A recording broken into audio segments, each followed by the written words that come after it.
So hey everybody, how's it going?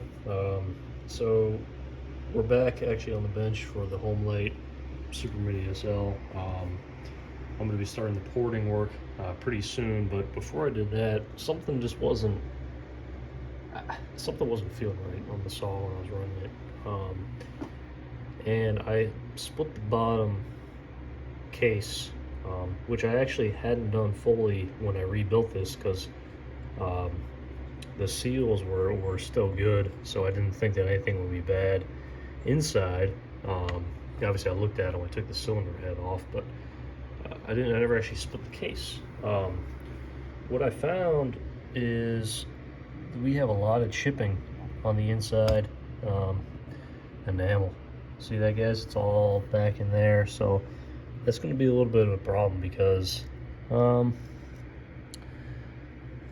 that basically means that's going to go up and get in the cylinder and possibly mess up the piston, which I did look at the piston. It's brand new. We already have some slight scratching on one side, which I think has got to be due to this enamel coming off and making its way up there.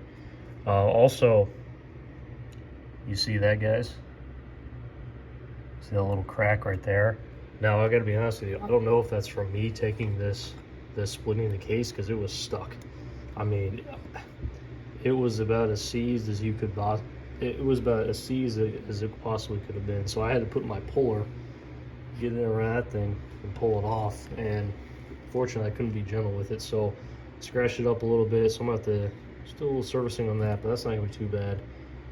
But there is a crack, and I don't think that's from me, so that might be a little problematic. I'm getting some sealant in, so I'm gonna put a little sealant on there just to fill that, so that way nothing can leak out the side. Because I think the bearings are good, but this would explain a couple things that I saw. Well, okay, it explains one thing. When I was running it, it just felt, I don't know, I can't describe it. Something just fell off. Didn't feel smooth, and this may be why.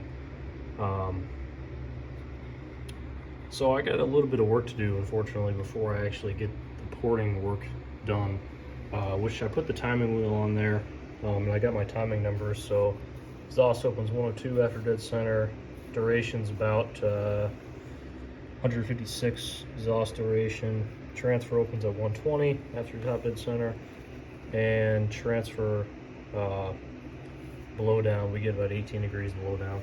So those are the numbers again for the Homelite Super Mini SL. I still have to figure out what I'm going to do, if I'm going to increase my blow down. I'm for sure going to be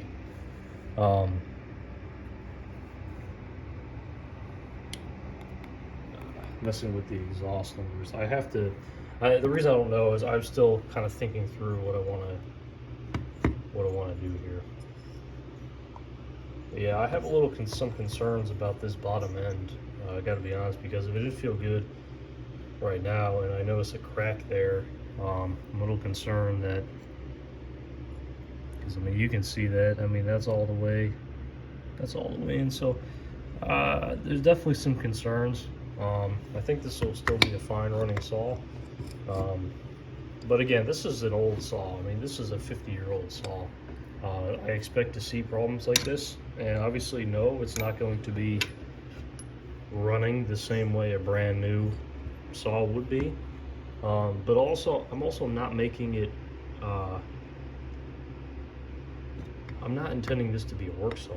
Like I'm not running this every day. So I'm making it for a very specific purpose. You know, I can accomplish that purpose, and that's it. I just want to make this a really cool, vintage, running, powerful saw that gets run occasionally. So that's really what the goal is. Now, if we come over here, so these are a lot of again, I got this thing. Also, this thing to take apart, if you've ever taken apart these, I mean, there's just no easy way to go about it. I mean, there's just so many parts, so many different sizes of screws and fittings. It's just ridiculous. I'm hoping though, but this is a long issue. I'm hoping that the Johnson is easier to work on. And again, this is a horizontally split case, so right there, I mean, it's going to be easier to work on to begin with. I mean, you just pretty much, oops, you pretty much just drop this in, and the thing's seat. I mean, that's about as easy as you can get. So I've opened the John thread. That works out a little better that way for us. Depending on how this build turns out and how I like working on the horizontally split cases, I may stick to that for the future, just because, yeah, the Homelite's fun and stuff, but dealing with that is just a mess. I mean, there's just so many random like small fittings and stuff in these, and everything's in a super hard place to get, including these lines. Getting that line on and getting this line on are not an easy task, especially this bottom one. You gotta fit a wrench in there. It seems overly complicated. The challenge though for this John thread is going to be finding parts. These seem like they're becoming a little more rare, so parts are going to be a little problematic to find, but take it one step at a time. Anyways, that's the update on the Homelite. Was not expecting to find that damage in the crankcase, so I'm a little disappointed by that. But I think we can salvage it for what we're trying to do. This thing makes huge amounts of compression. I honestly wouldn't mind if it made a little less, because I wasn't seeing the power for the amount of compression it had, and it doesn't have a leak.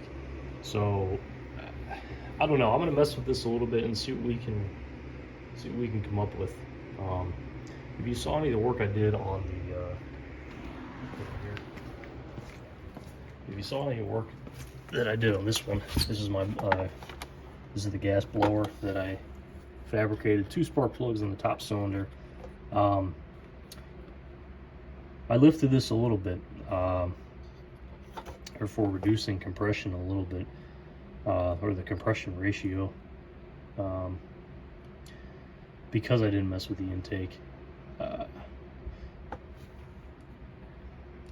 Or sorry, not compression ratio. This thing doesn't make as much compression, but it does get a more even burn because it has 2 sparks. I'm thinking that it reduces the short circuiting for the engine because it's burning more of the fuel mixture. I still need to measure that for sure, but it runs super smooth, smoother than what it did before. It sparks. Getting it to start is the easiest thing ever, but it still makes compression, guys, and it's still powerful. So I wish I could take that same design style and apply it to this one. The only problem is that this is not an offset spark plug. This is right on the top, so I don't know if we can even accomplish that, because there's nowhere that I could fit another one. Given where the piston comes up, I don't think it can be done on this one, unfortunately. But I'm gonna still, yeah, I really don't think it can be done. I'm gonna mess with the compression though and stuff and see what I can come up with, because it was just hard to start. I mean, it started 2 poles. It just didn't run. I don't know, something was up. So I think this might have been it, why. And I also saw metal shaving in there, which is not what we want. So I'm gonna mess around a little more and see what we can come up with. Anyway, guys, have a good one. See you.